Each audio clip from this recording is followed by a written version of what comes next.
Bride vanished on wedding day 6 years later. Her sister sees a painting in a gallery. The autumn wind whispered through the maple trees surrounding St. Catherine's Chapel, their golden leaves dancing in the afternoon sunlight, like confetti waiting to fall. Inside the quaint Vermont church, 200 guests sat in anticipation, their hushed conversations creating a gentle murmur that filled the sacred space. The scent of white roses and baby's breath hung heavy in the air, mingling with the faint aroma of old wood and candle wax. Sarah Blackwood adjusted the pale pink sash of her maid of honor dress for the third time, her fingers trembling slightly as she watched the church doors from her position at the altar. Her sister Meredith should have arrived 15 minutes ago. The bride was never late, not for anything, especially not for her own wedding. James Hartford stood beside the altar, his tall frame rigid beneath his charcoal grey tuxedo.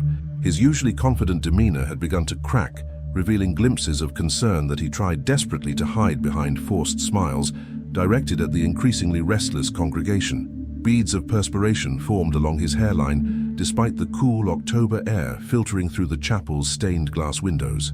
"Where is she?" whispered Mrs. Hartford, James's mother, her voice barely audible above the gentle organ music that had been playing the same melody on repeat for 20 minutes. Sarah caught sight of Father Mackenzie approaching James, his weathered face etched with worry. The elderly priest had performed dozens of weddings in his 40 years of service, but Sarah had never seen him look so uncertain. He leaned close to the groom, whispering something that made James's jaw tighten visibly. The church doors suddenly burst open with a bang that echoed through the chapel like a gunshot. Everyone turned expectantly, hoping to see Meredith's radiant smile beneath her grandmother's vintage veil. Instead, Tommy Reeves, the wedding photographer's assistant, stumbled through the entrance, his face pale and his camera equipment askew.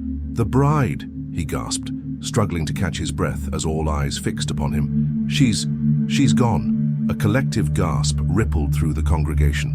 Sarah felt her heart plummet into her stomach as she rushed down the aisle toward Tommy, her heels clicking frantically against the polished stone floor. "What do you mean, gone?" Sarah demanded, grabbing Tommy's arm. "Gone where?" "We were taking pre-ceremony photos in the garden behind the chapel," Tommy explained, his voice shaking. "She was posed by the fountain, holding her bouquet. I went to adjust the lighting equipment. Couldn't have been more than 2 minutes. When I turned back around," he swallowed hard. Her bouquet was lying on the ground next to the fountain, but Meredith had vanished, completely vanished. The chapel erupted in concerned chatter as guests began standing, craning their necks to get a better view of the unfolding drama. James pushed past Sarah and Tommy, sprinting toward the back exit that led to the garden. Sarah followed close behind, her mind racing with possibilities, none of them making any sense. The garden behind St. Catherine's Chapel was a small enclosed space, surrounded by a 6-foot stone wall covered in ivy. There was only one entrance, the door they had just come through. Ancient oak trees provided a canopy overhead, their branches intertwining to create natural archways that had made the location perfect for wedding photography. Sarah's breath caught in her throat when she saw the white rose bouquet lying abandoned beside the ornate stone fountain, its delicate petals scattered across the moss-covered ground like tiny pieces of shattered porcelain. The fountain's gentle bubbling seemed to mock the silence that had fallen over the small gathering of people now crowding into the garden. "Meredith," James called out, his voice echoing off the stone walls. "Meredith, where are you?" Only silence answered him back. Detective Ray Morrison arrived within minutes of being called, his experienced eyes immediately scanning the scene with professional efficiency. He was a tall, lean man in his early 50s with graying temples and the kind of steady presence that came from 25 years of police work in small-town Vermont. "Has anyone checked the chapel basement? The bell tower?" Detective Morrison asked, pulling out his notepad. "First places we looked," Father Mackenzie replied, wringing his hands. "She's simply not here." Sarah watched in growing horror as the detective examined the fountain area, his flashlight beam dancing across every inch of ground despite the daylight. The reality of the situation was beginning to sink in. Her sister had literally vanished into thin air during what should have been the happiest day of her life. "Mom," Detective Morrison approached Sarah, his voice gentle but professional. "I need to ask you some questions about your sister. When did you last speak with Meredith today?" Sarah's mind felt foggy, like she was trying to think through cotton. "This morning, around 9. She was excited, maybe a little nervous, but completely normal. She kept talking about how perfect everything was going to be. The detective scribbled notes. Any recent problems? Arguments with the groom? Family issues? Financial troubles? Nothing, Sarah insisted, shaking her head vigorously. Meredith and James have been together for 3 years. They're perfect together. Everyone loves them both. As the sun began to set behind the chapel, casting long shadows across the garden, Sarah couldn't shake the feeling that someone was watching them. She turned slowly, scanning the tree line beyond the stone wall, but saw nothing except darkness beginning to creep through the branches. What she didn't know was that 6 years would pass before she would get her first real clue about what had happened to her sister that day. And that clue would come from the most unexpected place imaginable, a painting hanging on the wall of a Seattle art gallery, bearing the image of a woman who looked exactly like Meredith, trapped in what appeared to be a living nightmare. But for now, as police cars filled the chapel parking lot and search teams prepared to comb the surrounding woods, Sarah could only stand beside that abandoned bouquet and wonder how someone could simply vanish from an enclosed garden with only one exit. The answer, when it finally came, would be more horrifying than anything she could have imagined.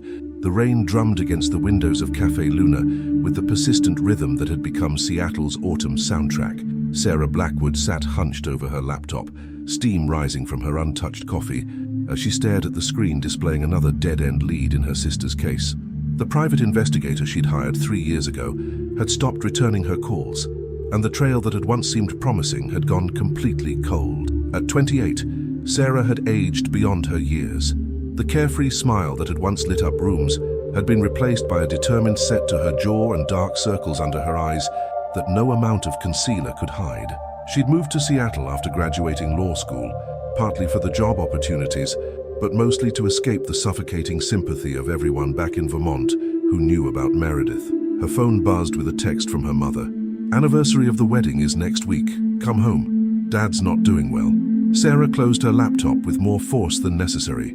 6 years of anniversaries, each one a fresh reminder of questions that had never been answered. The police had officially closed the case after 2 years, declaring Meredith dead despite never finding a body. James had remarried last spring, a fact that had driven a wedge between Sarah and the rest of her family, who thought she should let him move on. But Sarah couldn't move on, not when every instinct she possessed screamed that her sister was still alive somewhere. The afternoon rain intensified as Sarah made her way down Pine Street toward the Arts District. She'd developed a habit of wandering through galleries when the weight of unanswered questions became too heavy to bear. There was something about art that quieted the constant noise in her head, the endless loop of theories and possibilities that had consumed her life for 6 years. The Meridian Gallery was tucked between a vintage bookstore and a coffee roastery, its minimalist black facade barely noticeable among the eclectic storefronts. Sarah had passed it dozens of times, but never ventured inside. Today, something drew her toward the glass doors, perhaps the haunting sculpture visible through the window, or maybe just the need to be somewhere quiet and anonymous. A small bronze placard beside the entrance announced the current exhibition, Visions of Memory, the collected works of Vincent Cross. Sarah frowned slightly, recognizing the name from somewhere she couldn't quite place.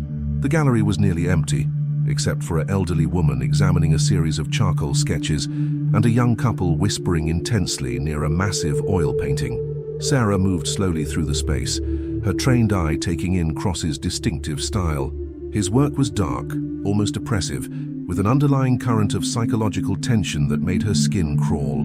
The paintings depicted isolated figures in desolate landscapes, women mostly, captured in moments of apparent despair or contemplation. It was the painting in the back corner that stopped her cold. Sarah's breath caught in her throat as she stared at the canvas, her hands beginning to tremble. The woman in the painting sat beside a barred window, her dark hair falling in waves over her shoulders, exactly like Meredith's. The face was turned partially away, but the profile was unmistakable. The delicate curve of her sister's nose, the stubborn set of her chin, even the small scar above her left eyebrow from a childhood accident. But it was the setting that made Sarah's blood run cold. The woman sat in what appeared to be a basement or cellar, stone walls visible behind her, with only a single shaft of light penetrating the darkness through the barred window. The expression on the visible portion of her face conveyed a heartbreaking mixture of resignation and desperate hope. Remarkable piece, isn't it? Sarah spun around to find a thin man in his 60s approaching, his wire-rimmed glasses reflecting the gallery's track lighting. He wore the kind of expensive casual clothing that screamed art world professional. "I'm Harold Meridian, the gallery owner," he continued, extending a manicured hand. "That particular painting has been generating quite a bit of interest. Cross calls it the Captive Angel." "When was this painted?" Sarah managed to ask, her voice barely above a whisper. "Vincent completed it about 18 months ago, though he claims the image came to him in a vision several years prior. He has an unusual relationship with his art, says he paints memories that aren't his own." Sarah's mind raced. 18 months ago would place the painting's creation roughly 4.5 years after Meredith's disappearance. "Is Vincent Cross available to speak with? I'd love to know more about his inspiration for this piece." Harold's expression grew cautious. "Vincent is quite reclusive, I'm afraid. He rarely grants interviews or meets with admirers. May I ask what's prompted your interest?" Sarah stared back at the painting, fighting the urge to touch the canvas. "The woman in the painting, she looks exactly like someone I used to know." "Ah, yes. Vincent has mentioned that reaction before. Apparently, several visitors have commented on the model's familiar appearance.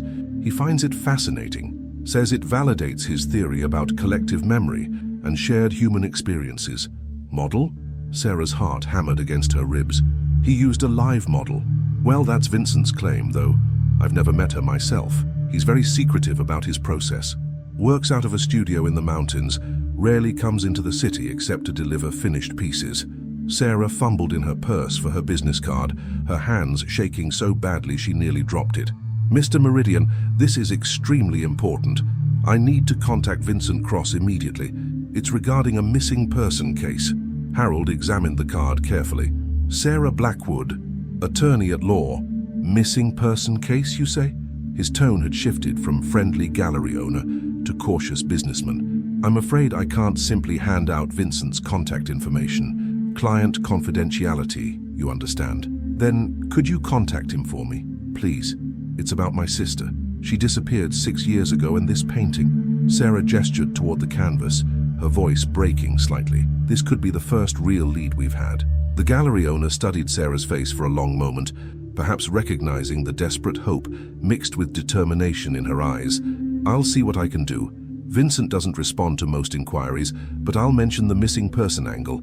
He might find that intriguing enough to warrant a conversation." Sarah nodded gratefully, scribbling her cell phone number on the back of another business card. "Please, Mr. Meridian, tell him it's urgent. Tell him a woman's life might depend on it."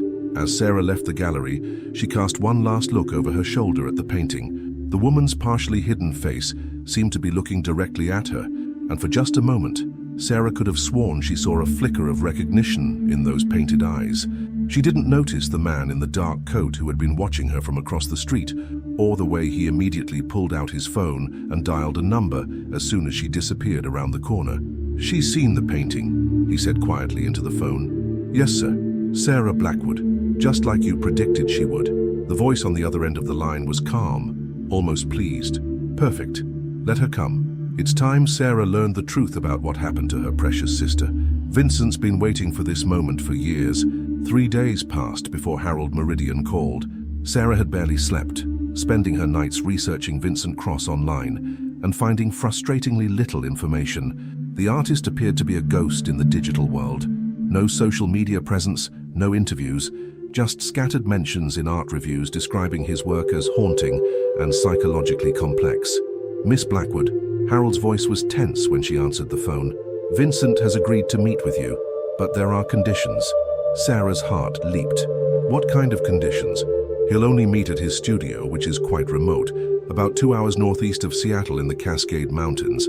He insists on meeting alone, and he wants you to bring any photographs or documentation related to your sister's disappearance." "When?" Sarah was already reaching for her car keys. "This afternoon, if you're available. I must warn you, Miss Blackwood. Vincent is eccentric, some would say disturbed. His fascination with human psychology borders on obsession." Sarah copied down the detailed directions to Cross's mountain studio, her hand cramping from writing so quickly. The location was isolated, accessible only by a winding dirt road that split off from Highway 2 near Stevens Pass. Harold's warnings about the artist's mental state should have concerned her more, but Sarah was beyond caring about personal safety. After 6 years of dead ends, she finally had a lead. The drive through the Cascades was breathtaking, with autumn foliage painting the mountainsides in brilliant oranges and reds. But Sarah barely noticed the scenery. Her mind focused entirely on the questions she needed to ask Vincent Cross. How had he captured Meredith's likeness so perfectly? Where had he seen her? And most importantly, was her sister still alive? The dirt road to Cross's studio was barely wide enough for one car, winding through dense forest that blocked out most of the afternoon sunlight. Sarah's GPS lost signal 15 minutes before she reached her destination, forcing her to rely on Harold's handwritten directions. The isolation was complete. No cell towers, no other vehicles, no signs of civilization except the narrow road carved through the wilderness. Vincent Cross's studio emerged from the trees like something from a Gothic novel. The building was a converted barn, its weathered wood exterior painted black, with tall windows that reflected the surrounding forest like dark mirrors. A rusted iron fence surrounded the property, and Sarah noticed security cameras mounted at various points along the perimeter. The artist himself appeared at the front door before Sarah had even parked her car. Vincent Cross was younger than she'd expected, perhaps early 40s, with shoulder-length dark hair and intense blue eyes that seemed to catalogue every detail of her appearance. He wore paint-stained jeans and a black sweater, and moved with the careful precision of someone accustomed to solitude. "Sarah Blackwood," he said as she approached, his voice cultured but slightly hoarse, as if he rarely spoke. "You look exactly like her, you know. Same bone structure, same determined expression, though your eyes hold more hope than hers do now." The casual way he spoke about Meredith in present tense made Sarah's breath catch. "You know where my sister is." "I know many things," Vincent replied cryptically, stepping aside to let her enter. "The question is whether you're prepared to hear them." The interior of the studio was a maze of canvases, easels, and art supplies. Paintings covered every available wall space, dozens of portraits of women in various states of distress or captivity. Sarah recognized the same dark, oppressive style from the gallery, but seeing so many pieces together created an overwhelming sense of claustrophobia. "Your collection is extensive," Sarah managed, trying to keep her voice steady. "I paint what I see," Vincent said simply, leading her to a seating area furnished with mismatched antique chairs.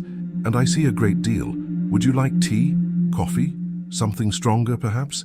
"I just want answers." Sarah remained standing, her entire body tense with anticipation. "The painting in the gallery, the captive angel. Where did you see my sister?" Vincent studied her for a long moment, then moved to an easel covered by a paint-splattered cloth. "Before I show you what you came here to see, I need you to understand something. There are people who would kill to keep certain secrets buried. Your sister's disappearance wasn't random, and it wasn't the work of some opportunistic kidnapper."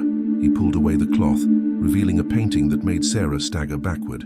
This canvas showed Meredith more clearly than the gallery piece, sitting at a wooden table, her hands folded in her lap, staring directly at the viewer with eyes that conveyed both defiance and exhaustion. She was noticeably thinner than Sarah remembered, and there was a haunted quality to her expression that spoke of prolonged trauma.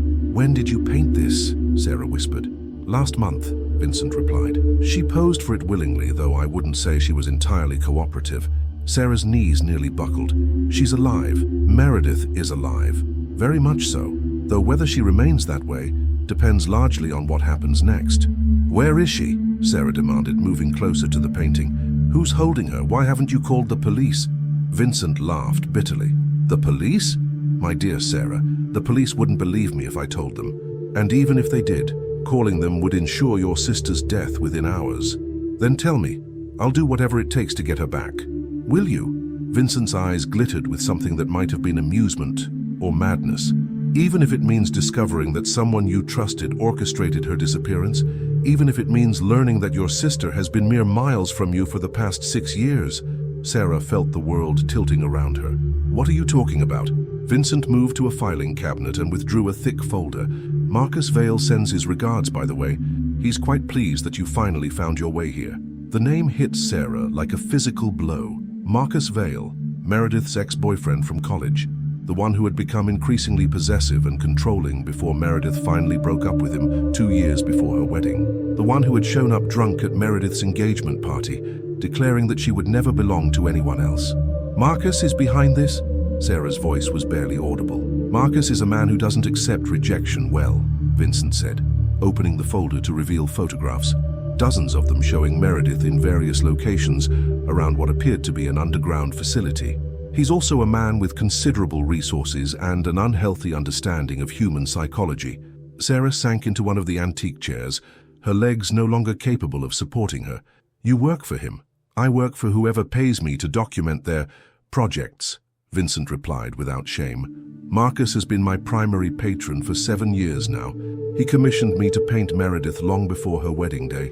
"You're sick," Sarah whispered. "You're both sick, perhaps, but I'm also the only person who can take you to your sister." Vincent closed the folder and studied Sarah's face. "The question is, are you willing to become part of Marcus's collection to save her?" Outside, the wind had picked up, causing the tall windows to rattle ominously. Sarah realized that night was falling, and she was alone in the mountains with a man who had just confessed to being part of her sister's kidnapping. Her phone had no signal, her car was the only vehicle on the property, and no one knew where she was. But Vincent Cross had just offered her the one thing she'd been searching for 6 years, a path to Meredith. "What does he want from me?" Sarah asked quietly. Vincent smiled, but there was no warmth in the expression. "The same thing he's always wanted, my dear. A complete set." The silence in Vincent's studio stretched like a taut wire ready to snap. Sarah stared at the artist, trying to process the horrifying implications of his words. A complete set. The phrase echoed in her mind with sickening clarity. Marcus Vale didn't just want Meredith, he wanted both sisters. "You're insane if you think I'll willingly walk into whatever trap you and Marcus have planned," Sarah said, standing abruptly and backing toward the door. Vincent remained seated, his expression almost bored. "Where exactly do you plan to go, Sarah? It's a 2-hour drive back to civilization, and night falls quickly in these mountains. Besides," he gestured toward the windows where darkness was indeed settling over the forest like a heavy blanket, "Marcus already knows you're here." As if summoned by his words, headlights swept across the studio windows. Sarah's heart hammered as she heard the sound of multiple vehicles approaching, at least 3 cars from the sound of their engines. Vincent rose gracefully from his chair, smoothing down his paint-stained sweater. "Right on schedule," he murmured. "Marcus does appreciate punctuality." Sarah bolted for the back of the studio, searching desperately for another exit, but Vincent's voice stopped her cold. "Your sister is in the lead vehicle, Sarah. If you run, you'll miss your chance to see her, and I assure you this will be your only chance." Through the front window, Sarah could see figures emerging from the parked cars. The lead vehicle was a black SUV with tinted windows, flanked by 2 smaller sedans. Men in dark clothing took positions around the property with military precision, their movements coordinated and purposeful. The front door opened without a knock, and Marcus Vale stepped into the studio as if he owned it, which, Sarah realized with growing dread, he probably did. Marcus had changed dramatically since college. Gone was the lanky, awkward boy who had followed Meredith around campus like a lovesick puppy. The man who entered Vincent's studio was lean and well-dressed, his dark hair perfectly styled, wearing an expensive suit that spoke of serious money. But his eyes, those pale grey eyes that had once seemed merely intense, now held a cold calculation that made Sarah's skin crawl. "Sarah," Marcus said warmly, as if greeting an old friend at a dinner party. "You look wonderful. Maturity suits you better than it did Meredith, I think." "Where is she?" Sarah demanded, fighting to keep her voice steady. "Where's my sister?" Marcus smiled and gestured toward the door. "Patience. She's right outside, though I should warn you, 6 years of captivity have changed her somewhat. She's not quite the spirited woman you remember." 2 men in black tactical gear entered the studio, flanking a figure Sarah almost didn't recognize. The woman between them was undeniably Meredith, but she seemed like a shadow of her former self. Her once lustrous dark hair hung limp and unkempt around her gaunt face. She wore a simple grey dress that hung loosely on her diminished frame, and her eyes, those bright, defiant eyes that had always sparkled with mischief, were now dull and unfocused. "Meredith!" Sarah rushed forward, but one of the guards blocked her path with an outstretched arm. "Hello, Sarah," Meredith said quietly, her voice barely above a whisper. She looked at her sister with a mixture of love and profound sadness. "You shouldn't have come here. What have you done to her?" Sarah turned on Marcus, her fear temporarily overwhelmed by rage. "What kind of monster keeps someone prisoner for 6 years?" "Monster?" Marcus looked genuinely puzzled by the accusation. "I prefer to think of myself as a collector of beautiful things, and Meredith is the centerpiece of my collection." He moved closer to the bound woman, reaching out to stroke her hair with disturbing tenderness. She's learned to appreciate her role, haven't you, my dear? Meredith flinched at his touch but didn't pull away. Yes, Marcus, she said in that same flat, defeated tone. Sarah felt bile rise in her throat. Whatever Marcus had done to her sister over the past 6 years had broken something fundamental in her spirit. The wedding day was perfectly orchestrated, Marcus continued conversationally, as if discussing the weather. Vincent's associate created a distraction with the photographer, while another team member accessed the garden through a tunnel we'd prepared months in advance. The whole operation took less than 3 minutes. You're a psychopath, Sarah breathed. I'm a man who refuses to accept defeat, Marcus corrected. Meredith thought she could simply walk away from me, start a new life with that insufferable Hartford boy. She needed to learn that some connections can't be severed so easily. Vincent had been documenting the reunion with a small camera, circling the group to capture different angles. Marcus commissioned me to paint Meredith's journey, he explained to Sarah, a visual diary of her education. We have quite an extensive collection now. And now you want to add me to your sick collection, Sarah said, understanding flooding through her. Marcus clapped his hands together delightedly.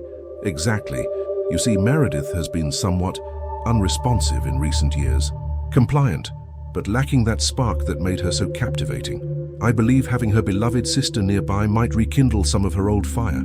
I'll never, Sarah began, but Marcus held up a hand to silence her. Before you refuse, consider this. I'm offering you a choice that I never gave Meredith. Come willingly, and both you and your sister will be treated well. You'll have comfortable accommodations, good food, books, even limited internet access. Refuse and I'll simply take you by force, but Meredith will suffer the consequences of your defiance. To emphasize his point, one of the guards moved closer to Meredith, his hand resting meaningfully on the weapon at his hip. Please, Sarah, Meredith whispered, and for the first time since entering the studio, her eyes showed real emotion. Terror, not for herself, but for her sister. Just do what he says. It's easier when you don't fight.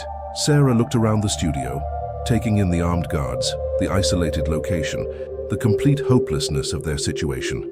She thought about the 6 years she'd spent searching, the private investigators she'd hired, the sleepless nights wondering if Meredith was alive or dead. Now she had her answer, but the reality was so much worse than anything she'd imagined. What guarantee do I have that you'll keep your word?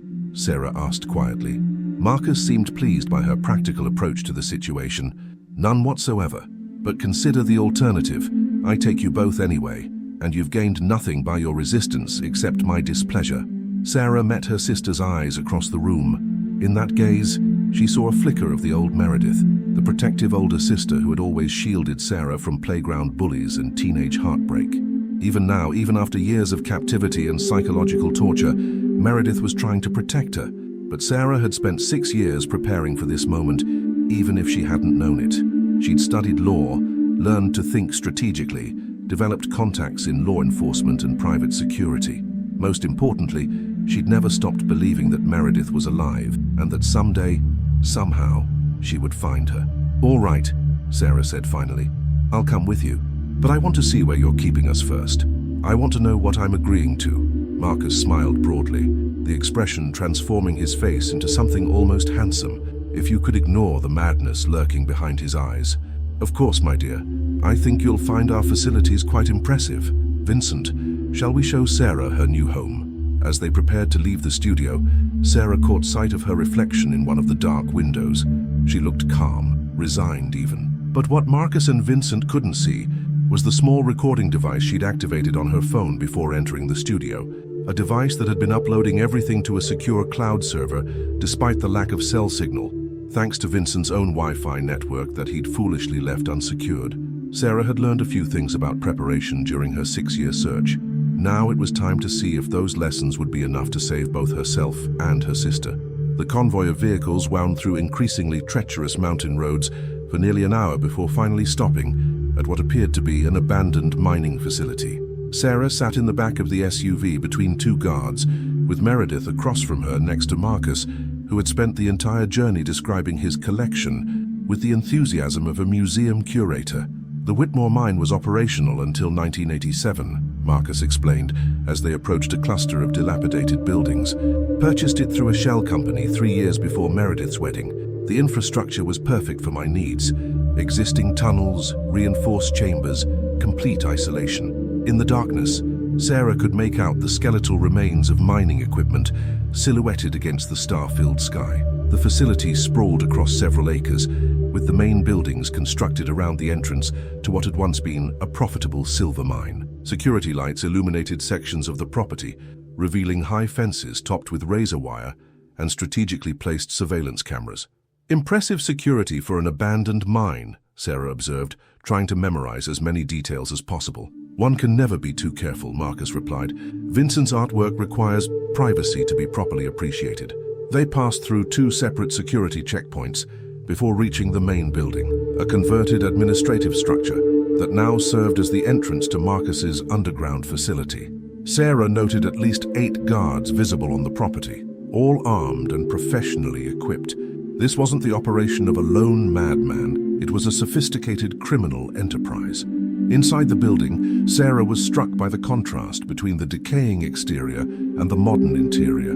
The walls had been stripped down to concrete and repainted in sterile white, with industrial lighting that cast harsh shadows across the floor. Multiple corridors branched off from the main entrance, each secured by heavy steel doors with electronic locks. "The original mine extends nearly half a mile into the mountain," Marcus said proudly, as they approached an elevator that had clearly been recently installed. "I've converted the upper levels into living quarters and studios. The lower levels serve other purposes."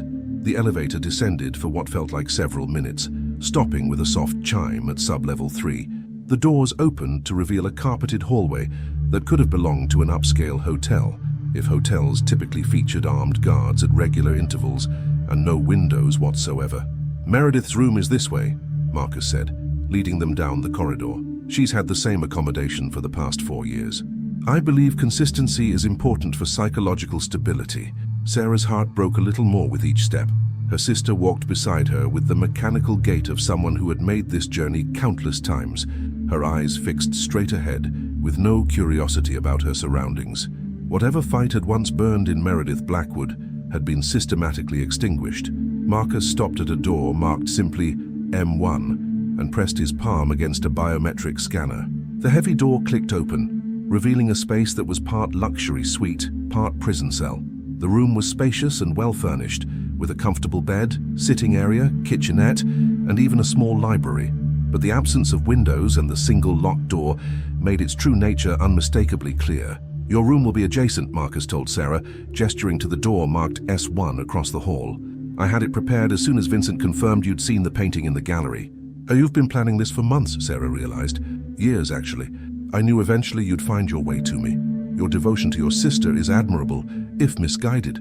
Marcus moved to stand behind Meredith, his hands resting possessively on her shoulders. "Meredith, why don't you show Sarah around? Help her understand how things work here." Meredith nodded mechanically and turned to her sister. "The schedule is posted on the door," she said in that same flat voice. "Meals are delivered at 8, 1, and 6. Vincent comes for painting sessions 3 times a week. Marcus visits." She paused, a flicker of something, fear, crossing her features. "When he chooses to." Sarah wanted to grab her sister, shake her, demand to know what they had done to transform the vibrant woman she remembered into this hollow shell. Instead, she forced herself to remain calm, to gather information. "What about exercise, fresh air, medical care?" "There's a gymnasium on sub-level 2, Meredith replied, "and a medical facility. Dr. Reeves comes twice a month for checkups." "The same Dr. Reeves who was at your wedding?" Sarah asked, remembering the family physician who had known them since childhood. Marcus chuckled. "Dr. Reeves has been very cooperative. Amazing how quickly people's principles adapt when their family's safety is threatened." The casual way he mentioned threatening innocent people sent a chill down Sarah's spine. How many people had Marcus corrupted or coerced to maintain his sick fantasy? "I think that's enough orientation for tonight," Marcus said, checking his expensive watch. "Sarah, you must be exhausted. Your room is identical to Meredith's, though I've taken the liberty of stocking it with some of your favorite books. I had your apartment surveilled for several months to better understand your preferences." Sarah's skin crawled at the thought of strangers watching her daily routines, cataloging her habits and interests. "How long do you plan to keep us here?" "Keep you here?" Marcus looked genuinely puzzled by the question. "My dear Sarah, this isn't temporary. This is your new life. The sooner you accept that, the easier your adjustment will be." He produced a key card from his jacket pocket and handed it to Sarah. This will allow you access to sub-levels 2 and 3, including the library, gymnasium and common areas. Sub-level 1 houses my private quarters and offices, strictly off-limits. Sub-level 4 and below, he paused meaningfully. Well, let's just say those areas are reserved for guests who prove uncooperative. What happens if I refuse to cooperate? Sarah asked quietly. Marcus's pleasant demeanor flickered for just a moment, revealing something cold and predatory underneath. Then you'll discover what happens to beautiful things that won't allow themselves to be properly appreciated. He moved to the door, then turned back as if remembering something. Oh, and Sarah, your phone, keys and wallet, please. Electronic devices interfere with Vincent's artistic process. Sarah hesitated, thinking of the recording that had hopefully uploaded to the cloud server. Reluctantly, she handed over her belongings, watching as Marcus slipped them into a sealed bag. Sleep well, ladies. Tomorrow Vincent will begin Sarah's portrait series. I'm particularly interested to see how sisterly bonds translate to canvas. After Marcus left, Sarah and Meredith stood alone in the hallway for the first time in 6 years. Sarah moved closer to her sister, speaking in a whisper barely audible above the hum of the ventilation system. Meredith, we have to find a way out of here. I've been preparing for this. I have contacts, resources. People will be looking for me. For a moment, Meredith's vacant expression cracked, revealing a glimpse of the sister Sarah remembered. You don't understand, she whispered back, her voice filled with desperate urgency. There is no way out. The people who tried, she shuddered, unable to finish the sentence. What people? Meredith, what happened to the other people who tried to escape? But the moment of clarity was already passing. Meredith's face resumed its blank expression as footsteps echoed in the corridor. I'm tired, she said loudly enough for approaching guards to hear. I need to sleep now.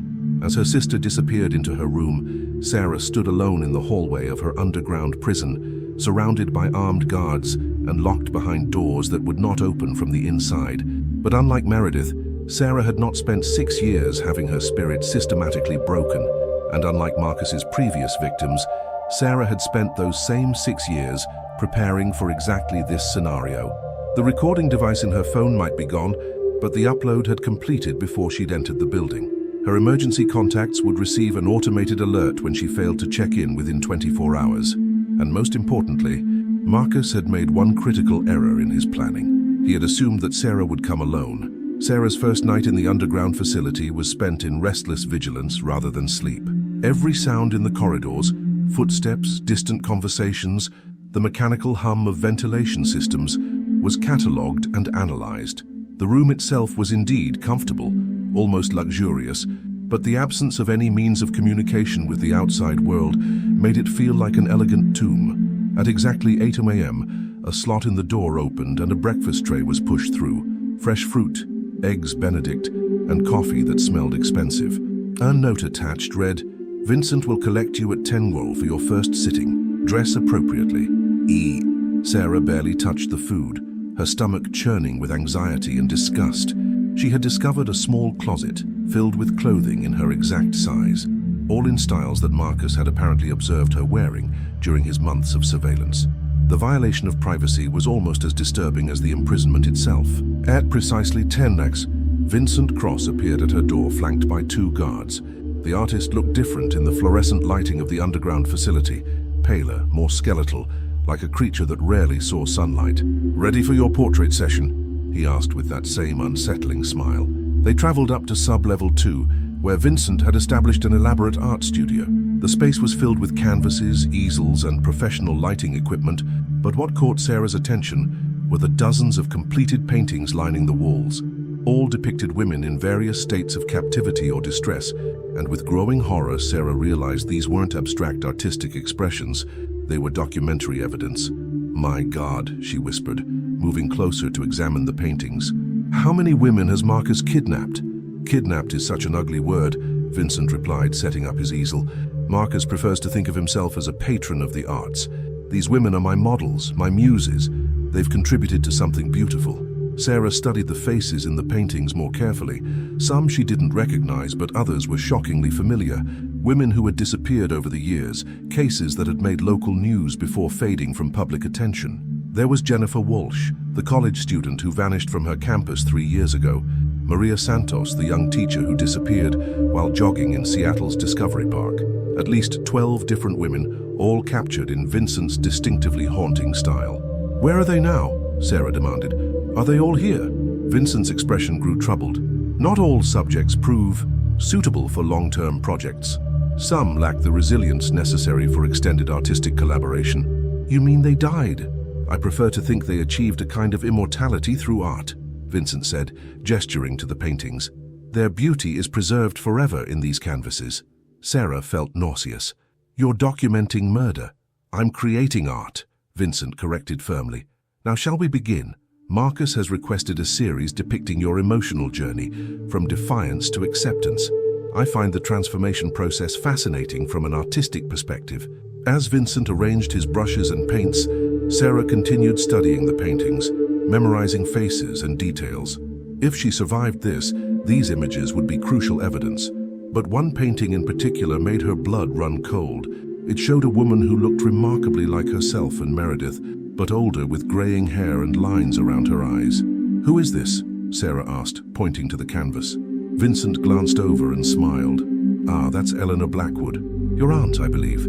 Marcus commissioned that piece about 8 years ago." Sarah's world tilted. Aunt Eleanor had died in a car accident when Sarah was in college, or so the family had been told. "Eleanor is alive." "Was alive," Vincent corrected casually. "She proved quite uncooperative, a family trait it seems, but she lasted nearly 2 years before Marcus grew tired of her resistance." The implications hit Sarah like a physical blow. Marcus's obsession with their family went back much further than Meredith's college relationship. He had been systematically targeting Blackwood women for nearly a decade. "Where's her body?" Sarah whispered. "Sub-level 4, Vincent replied, beginning to sketch. "Marcus maintains a kind of museum down there, his most cherished pieces." Sarah forced herself to remain calm, though every instinct screamed at her to attack Vincent with the nearest brush or easel. Instead, she continued gathering information. "How long have you been working for Marcus?" "Nearly 10 years now. He discovered my work at a small gallery in Portland and recognized my unique perspective on the human condition. He's been an excellent patron, providing me with subjects that inspire my best work." "You mean victims?" Vincent paused in his sketching, looking genuinely puzzled. "I see beauty in suffering, Sarah. These women contribute to something greater than their mundane lives could have achieved. Through my art, their pain becomes transcendent." As the morning progressed, Sarah endured Vincent's attempts to capture her initial defiance while pumping him for more information. She learned that the facility housed 5 women currently, herself, Meredith, and 3 others she hadn't yet seen. The security rotation involved 12 guards working in shifts, with Marcus maintaining a small army of employees who handled everything from food service to medical care. "Dr. Reeves visits twice a month," Vincent mentioned while mixing paints. "Though I suspect his main purpose isn't medical treatment so much as ensuring Marcus's collection remains manageable." "Manageable how? Sedatives? Mood stabilizers? The occasional memory enhancement therapy?" "Marcus believes in using modern medicine to facilitate the artistic process." Sarah felt sick, realizing that her sister had been drugged and psychologically manipulated for 6 years. No wonder Meredith seemed like a hollow shell of her former self. During a break in the session, Sarah asked to use the restroom and was escorted to a facility on the same level. On the way back, she caught a glimpse through an open doorway of what appeared to be a common area where 3 women sat around a table, their movements slow and mechanical. One looked up as Sarah passed, and for just a moment, their eyes met. The woman was Jennifer Walsh, the missing college student from the paintings. She looked older, broken, but unmistakably alive. When she saw Sarah, her eyes widened slightly, the first sign of genuine emotion Sarah had witnessed from any of Marcus's victims. "Keep moving," one of the guards ordered, but Sarah had seen enough. The other women were alive, at least some of them, which meant rescue was still possible if her contingency plans worked. Back in Vincent's studio, Sarah submitted to more sketching, while her mind raced through possibilities. The 24-hour check-in deadline she'd established with her contacts was still 12 hours away. She needed to find a way to communicate with the other prisoners and gather more intelligence about the facility's layout and security protocols. "You're remarkably composed for someone in your situation," Vincent observed, studying her face intently. Most subjects show much more distress during their first day. Maybe I'm just processing differently, Sarah replied carefully. Or maybe you haven't fully grasped the permanence of your situation, Vincent suggested. Marcus doesn't release his collection, Sarah. Ever. The sooner you accept that, the easier your adjustment will be. Sarah met his gaze steadily. We'll see about that. Vincent's smile widened and he returned to his canvas with renewed enthusiasm. Perfect. That defiant spark in your eyes is exactly what Marcus wants to see captured. He'll be so pleased with today's progress. As Sarah posed for what Vincent called her portrait of false hope, she couldn't help but think that his assessment was wrong on one crucial point. Her hope wasn't false, it was carefully calculated, because in approximately 11 hours, when she failed to make her scheduled check-in, a very specific set of protocols would be activated, and Marcus Vale was about to discover that some prey fought back with more than just defiance. The afternoon brought an unexpected development when Marcus personally escorted Sarah to the sub-level 2 common area. The space was designed to create an illusion of normalcy, comfortable seating, soft lighting, even a small library, but the absence of windows and the ever-present guards made it clear this was still a prison.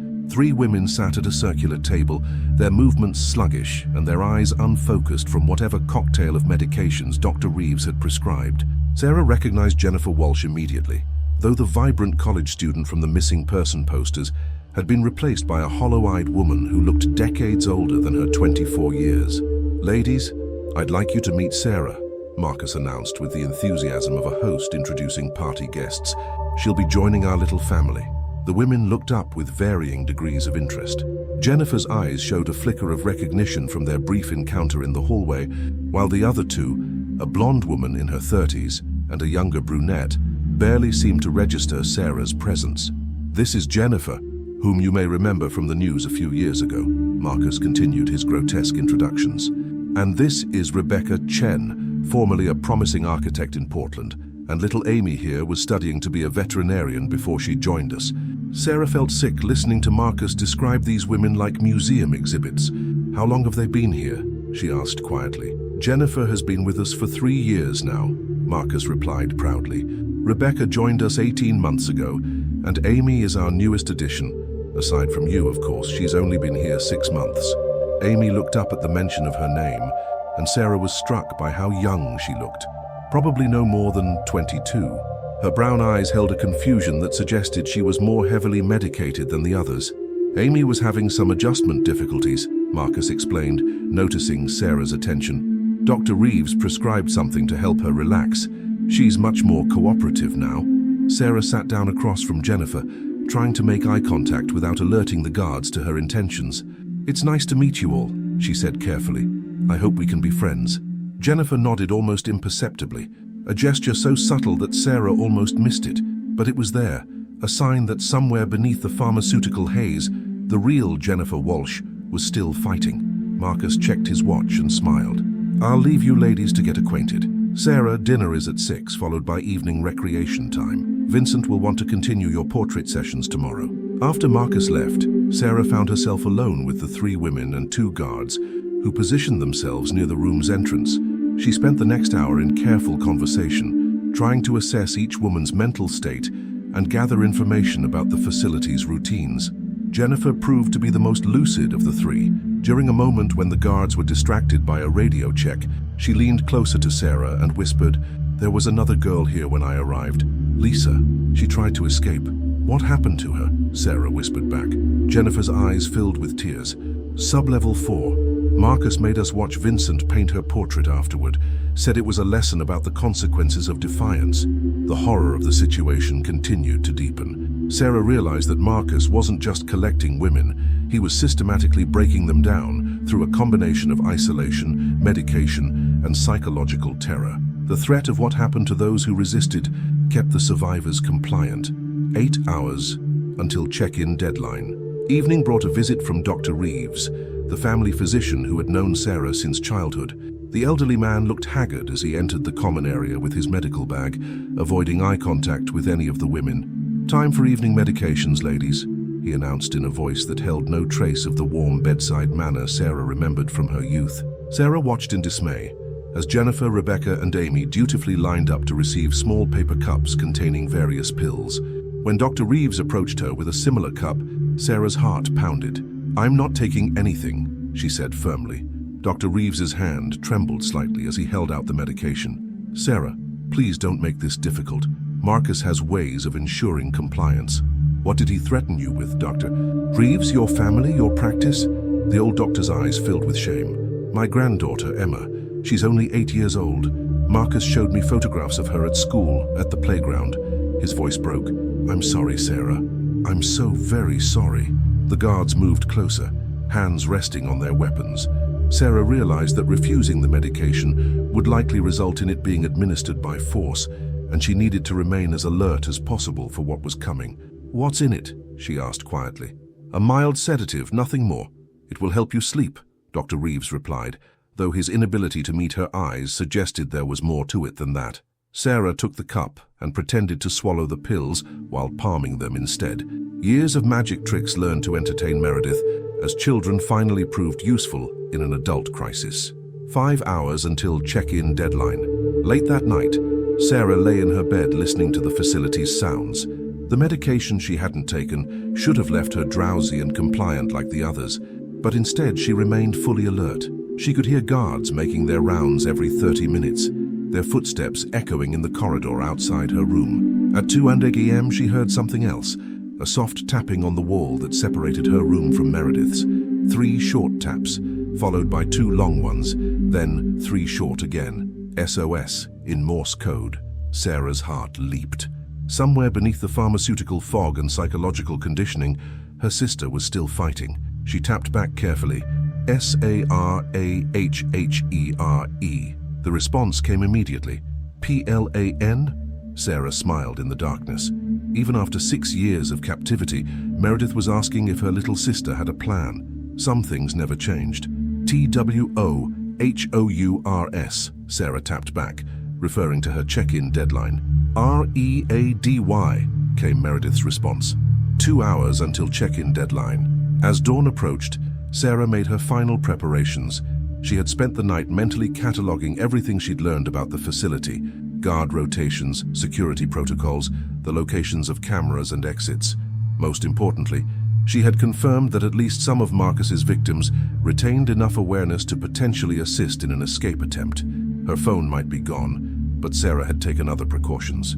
The GPS tracker surgically implanted beneath her skin during a routine medical procedure 6 months ago was undetectable and had been transmitting her location since she'd arrived at the facility. Her emergency contacts would receive that data, along with all the recorded evidence when her check-in deadline passed. But Sarah hadn't come to be rescued. She'd come to rescue others. The question was whether her carefully laid plans would be enough to get 5 women out of an underground fortress, surrounded by armed guards. 1 hour until check-in deadline. Marcus appeared at Sarah's door earlier than usual, his normally composed demeanor showing signs of agitation. Behind him stood Vincent and 4 guards instead of the usual 2. "Good morning, Sarah," Marcus said, though his smile seemed forced.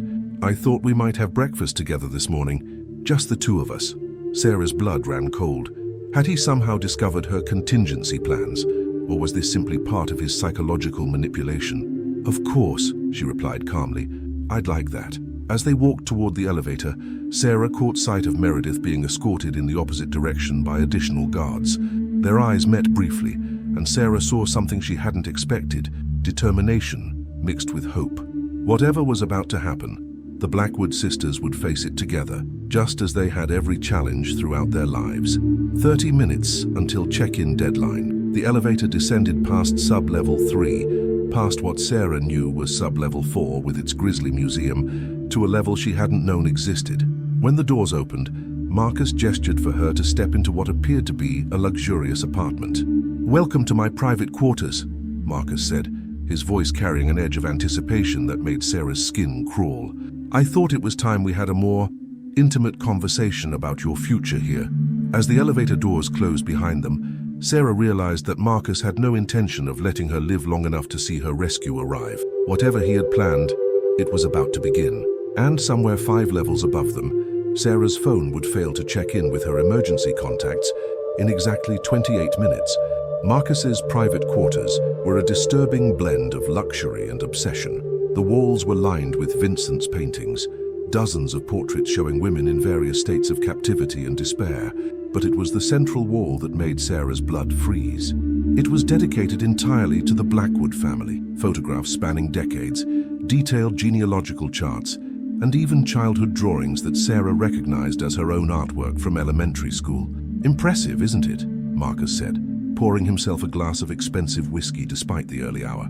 "I've been studying your family for 15 years, Sarah, ever since I first saw your Aunt Eleanor at a charity gala in Boston."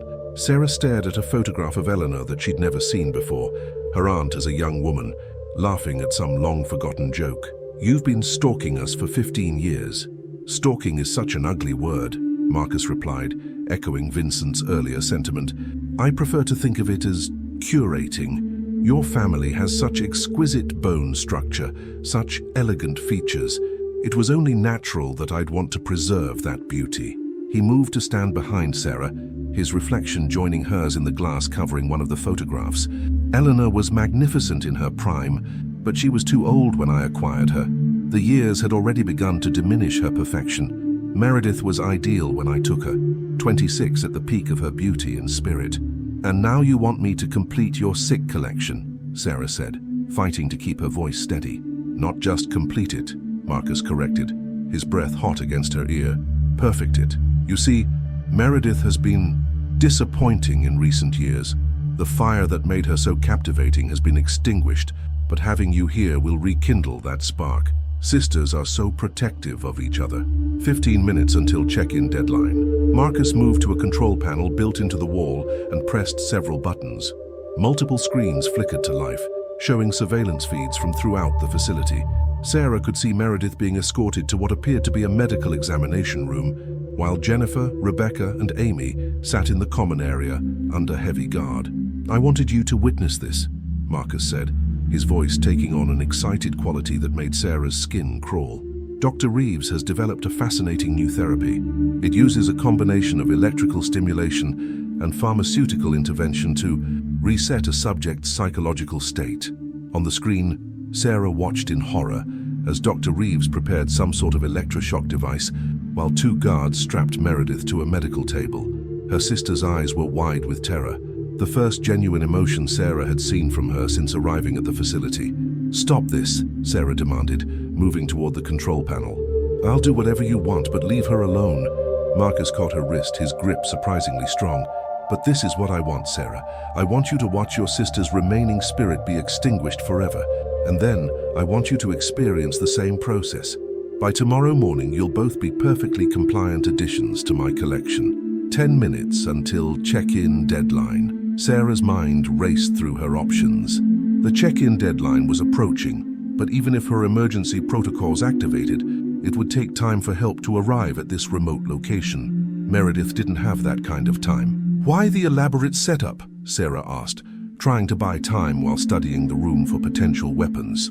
"Why not just kill us and add us to your museum downstairs?" Marcus looked genuinely offended by the suggestion. "Kill you? My dear Sarah, that would be wasteful.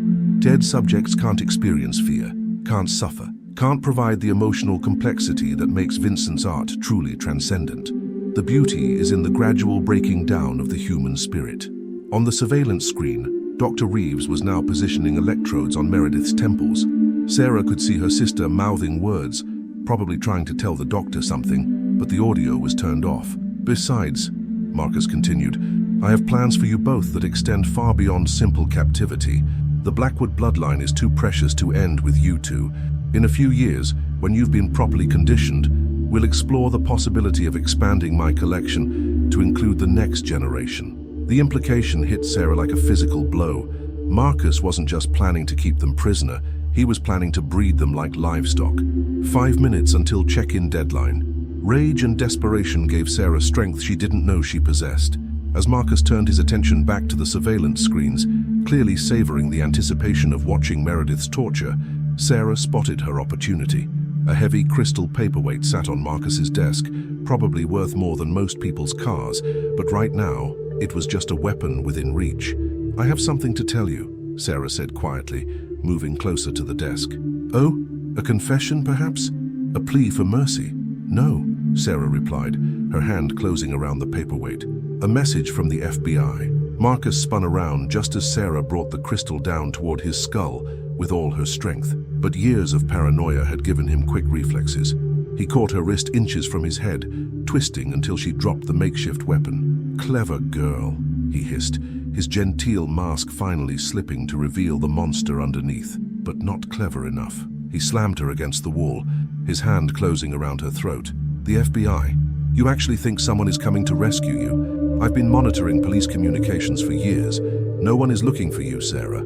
No one even knows you're missing. 2 minutes until check-in deadline." Sarah struggled against Marcus's grip, black spots beginning to dance at the edges of her vision. On the surveillance screen, she could see Dr. Reeves raising his hand, preparing to activate the electroshock device. In 90 seconds, her emergency contacts would receive an automated alert, but Meredith would be brain damaged or dead long before help could arrive. Then Sarah remembered something Marcus had said earlier, something about monitoring police communications. If he had that capability, he might also have the ability to jam or intercept other signals. "You're right," she gasped, her voice barely audible through his chokehold. "No one is coming." Marcus's grip loosened slightly, a smile returning to his face. "Finally, some honesty. But you missed something," Sarah continued, her hand moving slowly toward the control panel. "I didn't call the FBI.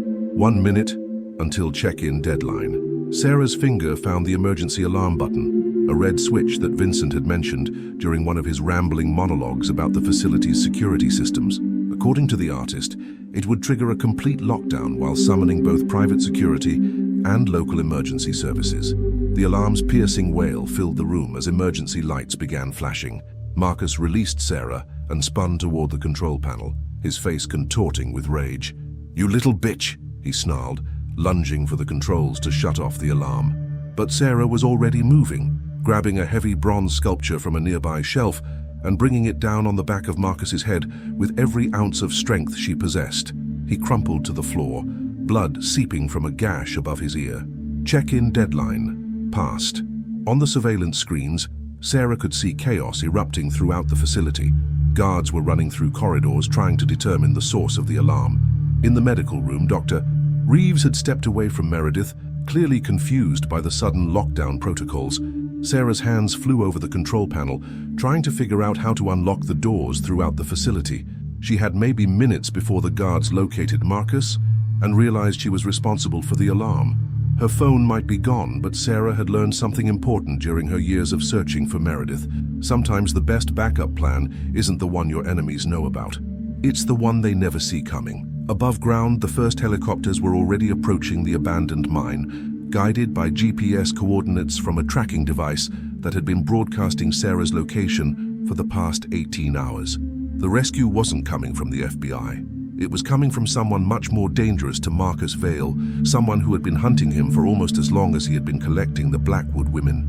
Someone who had a very personal reason to want Marcus Vale dead. Sarah's fingers flew across the control panel, desperately trying to decode the electronic locks that kept her sister and the other women trapped. Behind her, Marcus Vale lay motionless, blood pooling beneath his head, but she could hear footsteps pounding through the corridors above as his guards responded to the alarm. The sound of helicopters grew louder outside, their rotors creating a thunderous echo that reverberated through the underground facility.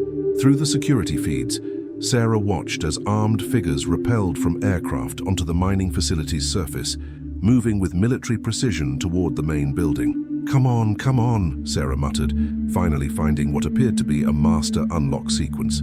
She entered the code just as the elevator chimed, indicating someone was descending to Marcus's private level.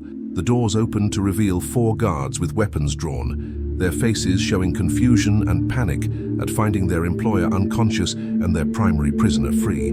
But before they could react, the lights went out completely, plunging the facility into absolute darkness. Emergency lighting flickered on moments later, casting eerie red shadows throughout the underground complex. Over the facility's intercom system, a voice Sarah didn't recognize began speaking, calm, authoritative, with a slight southern accent. "Attention Marcus Vale security personnel. This is Colonel James Hartford, United States Army Special Operations. You are surrounded and outgunned. Lay down your weapons immediately and you will not be harmed." Sarah's heart stopped. James Hartford, Meredith's groom, the man who had been waiting at the altar 6 years ago when his bride disappeared. The man who had remarried, who everyone assumed had moved on with his life.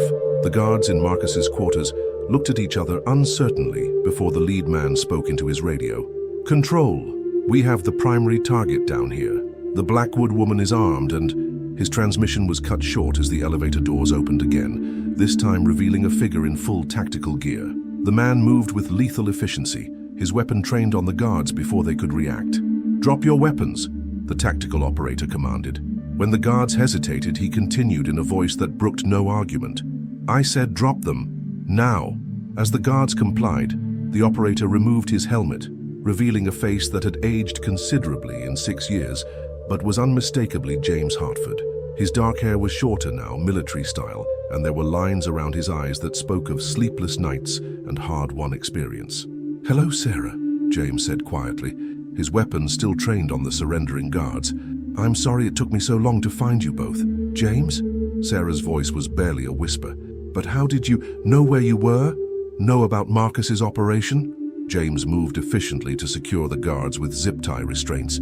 "I've been hunting this bastard for 6 years, ever since I figured out he was behind Meredith's disappearance." Sarah stared at him in shock. "Everyone said you'd moved on, that you'd remarried." James's expression darkened. "Cover story. I needed Marcus to believe I'd given up searching. The woman who posed as my wife was actually Agent Catherine Mills, FBI.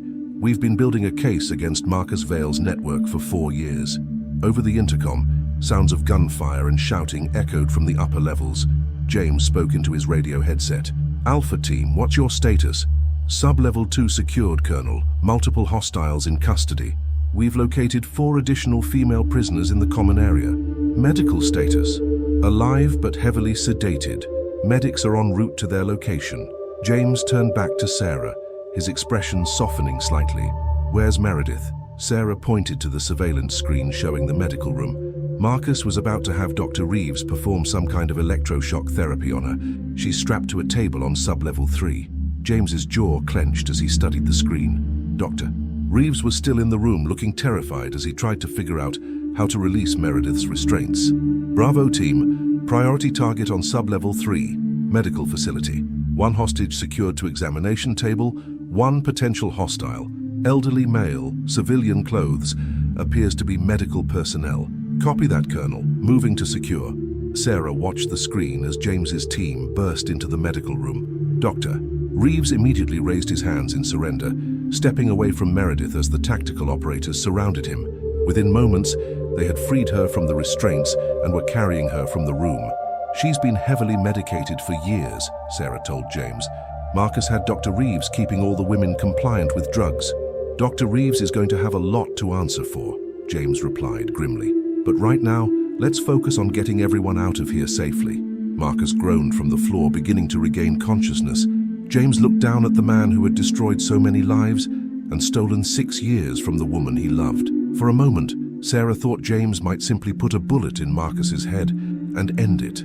Instead, James knelt beside the wounded man and spoke in a voice filled with cold fury. "Marcus Vale, you're under arrest for kidnapping, human trafficking, murder, and about 20 other federal charges.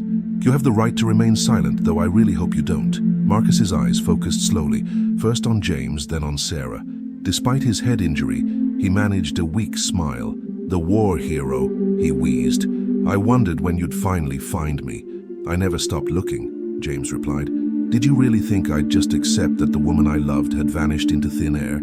"You remarried," Marcus said, confusion evident in his voice. "No, I went undercover. For 6 years I've been building a case against you and your network. The Army gave me all the resources I needed. Special operations training, unlimited funding, federal jurisdiction. All I had to do was prove that an American citizen was being held by a domestic terrorist organization." Sarah realized the scope of what James had accomplished. "You've been working this case for 6 years?" "Every single day," James confirmed. "I tracked down every person who disappeared from locations near where Marcus had been seen.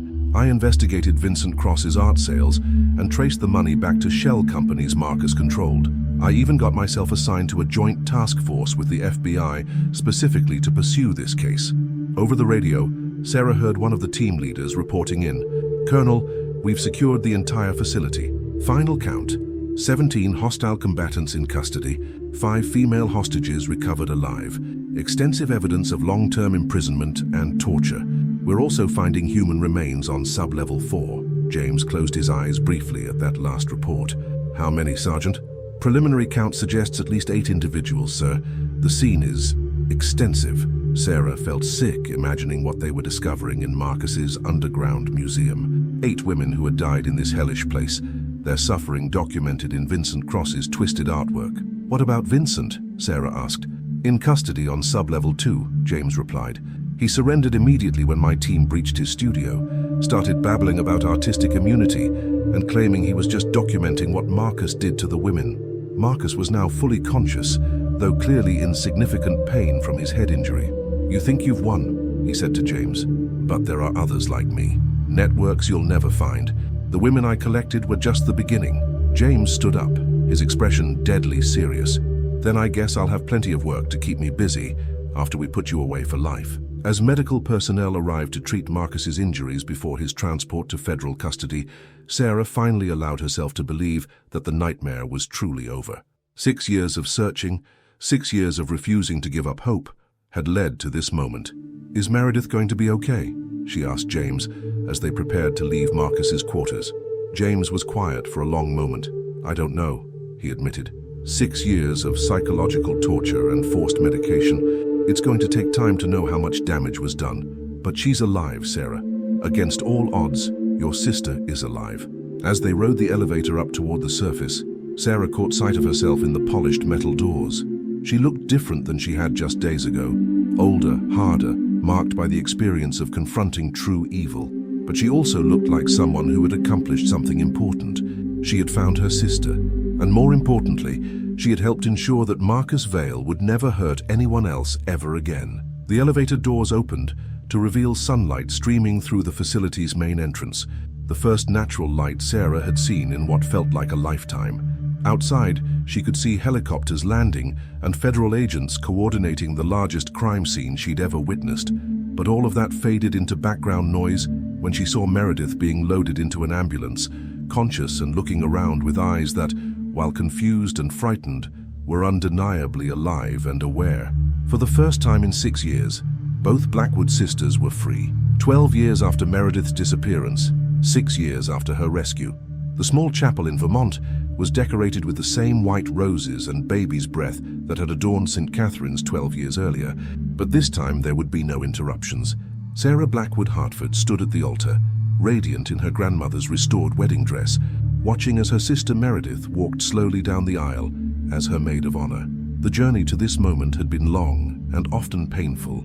Meredith's recovery from 6 years of captivity had required extensive therapy, medical treatment, and an incredible amount of patience from everyone who loved her. The bright-spirited woman Sarah remembered had emerged gradually, like a photograph developing in slow motion, but she had emerged. She looks beautiful, whispered Dr. Catherine Mills, the former FBI agent who had posed as James's wife during his undercover years, and who had since become Sarah's closest friend and confidant. Sarah smiled, her eyes never leaving Meredith's face. Her sister moved with quiet grace, no longer the broken shell of a person Sarah had found in that underground facility. The haunted look in her eyes had faded, replaced by something Sarah had feared was lost forever: hope. James Hartford stood at the altar in his dress uniform, looking distinguished with silver threading through his dark hair. He had retired from active military service 2 years earlier to focus on his work with the National Center for Missing and Exploited Children, using his experience hunting Marcus Vale to help other families find their lost loved ones. The past 6 years had brought justice as well as healing. Marcus Vale had been sentenced to life in prison without the possibility of parole, his vast criminal network dismantled through the evidence recovered from the mining facility. Vincent Cross had received 30 years for his role in documenting and enabling the torture of dozens of women. Dr. Reeves, whose cooperation with investigators had been crucial in understanding the psychological manipulation techniques used on the victims, had received a lighter sentence of 15 years. Most importantly, the other survivors had found their paths to recovery. Jennifer Walsh had returned to college and was now a social worker specializing in trauma counseling. Rebecca Chen had resumed her architecture practice, designing safe houses for domestic violence survivors.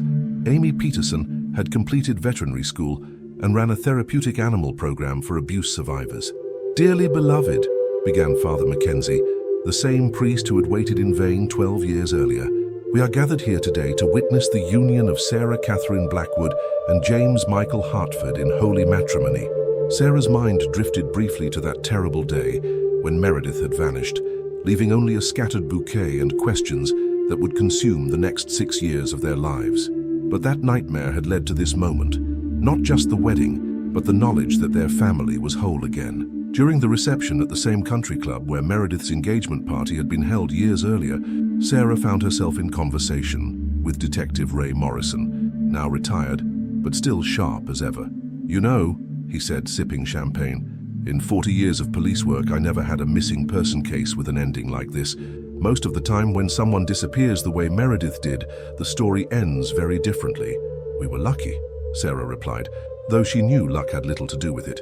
"We had people who refused to give up." "Speaking of which," Detective Morrison nodded toward the head table, where James was engaged in animated conversation with several men Sarah recognized as fellow veterans, "your husband is quite remarkable. I've never seen anyone dedicate their entire life to finding one person the way he did."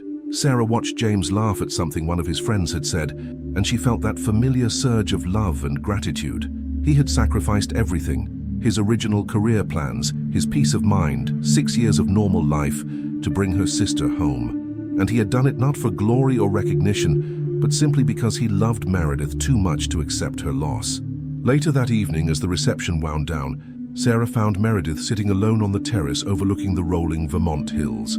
Her sister was staring at the sunset, a peaceful expression on her face that Sarah still sometimes found surprising after years of seeing her struggle with trauma. "Penny for your thoughts?" Sarah asked, settling into the chair beside her. Meredith smiled, a real smile, not the careful, practiced expressions she had worn during the early years of her recovery. "I was thinking about how different this day could have been if you hadn't found me, if James hadn't spent all those years searching. But we did find you," Sarah interrupted gently. "And you're here. That's what matters." "I know. It's just..." Meredith paused, choosing her words carefully. "Sometimes I still can't believe I'm actually free, that I get to see my little sister get married, that I get to be part of normal life again." Sarah reached over and took her sister's hand. "You're not just part of normal life, Mer. You're creating it. The work you're doing with other survivors, the book you're writing about recovery, you're helping people who are still trapped in their own underground facilities, even if those facilities are just in their minds." Meredith had indeed become an advocate for trauma survivors, speaking at conferences and working with law enforcement agencies to improve their response to long-term captivity cases. Her memoir, 6 Years Underground, A Survivor's Journey Back to Light, had become a bestseller and was being adapted into a documentary. "Do you ever wonder what would have happened if Marcus had succeeded?" Meredith asked quietly. "If he had broken me completely, the way he planned?" Sarah squeezed her sister's hand. "He didn't succeed, though. That's what I think about. He thought he could extinguish your spirit, but he was wrong. The real Meredith Blackwood was just waiting for the right moment to fight back. With a little help from my stubborn little sister and a very determined ex-fiancé," Meredith added with a laugh. James appeared on the terrace, having shed his formal jacket and loosened his tie. "Mind if I join the Blackwood Sister Conference?" "Always welcome," Meredith said, moving over to make room for him. "I was just telling Sarah how grateful I am to both of you." James settled into his chair and looked out at the darkening sky. "You know, I used to imagine this day during the worst parts of the investigation. When Leeds went cold, when I thought I might never find you, I would picture what it would be like when we were all together again, celebrating something happy." "And?" Sarah prompted. "Reality is better than anything I imagined," James replied simply. As the three of them sat in comfortable silence, watching the stars appear in the Vermont sky, Sarah reflected on the journey that had brought them to this moment. The 6 years of searching, the horror of Marcus's underground prison, the long road of recovery and healing afterward, all of it had led to this quiet moment of perfect contentment. Her phone buzzed with a text message from Catherine Mills. "Beautiful ceremony. The documentary crew got some great footage. This story is going to help so many families who are still searching." Sarah showed the message to James and Meredith. They had all agreed to participate in the documentary about their experience, hoping that their story might encourage other families never to give up hope and might help law enforcement agencies better understand the psychology of long-term captivity cases. "Ready to go home, Mrs. Hartford?" James asked, standing and offering Sarah his hand. Sarah looked at her sister, who nodded encouragingly. "Go," Meredith said. "Start your new life, you've earned it."